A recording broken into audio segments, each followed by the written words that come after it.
If you were to go back and give 3 pieces of advice to yourself in that moment, just as you were stepping into that very first CEO role around about 31 years old, in terms of 2 things to absolutely make sure you do and 1 thing not to do, what would they be? Because there'll be many people listening where that would be their world. So what advice would you give to yourself that people can use? First one, know your numbers. Right. I think at that point I was young and, relatively inexperienced, and I was reliant on our finance guy to kind of support me through that process.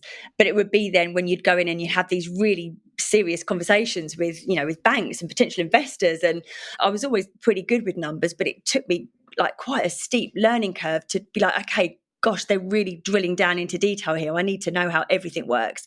So I think always know your numbers. And that's actually prevalent as well from some jobs I've had since that initial role, where you get called in to speak to the CEO, and it's like literally no notice, come in now, where are we? Bang, bang, bang, bang, bang. So I think whatever role that you're in, know your numbers. I think get the best team that you can around you.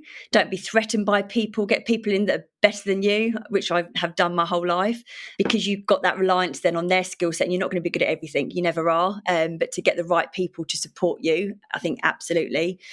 And what not to do, for me, I've always been a bit nervous in situations where you're with people that are more intelligent than you, that are a higher grade of their role than you are. And I think actually it's pretty irrelevant when you're in those situations. It's the person that you need to connect with, not their role or what they're doing. And it took me a while to learn that. I'd always just try and think, oh, what can I talk about that's going to sound intelligent? And now I've moved away from that, and I can meet anybody at any level, and I'll normally start a conversation with, let's play Would You Rather, or tell me on a scale of 1 to 10, how happy are you really outside of work? Just to try and get to know people and not have that standard level of highbrow conversation, which I just don't think is necessary. So I would say that as well. Just be yourself.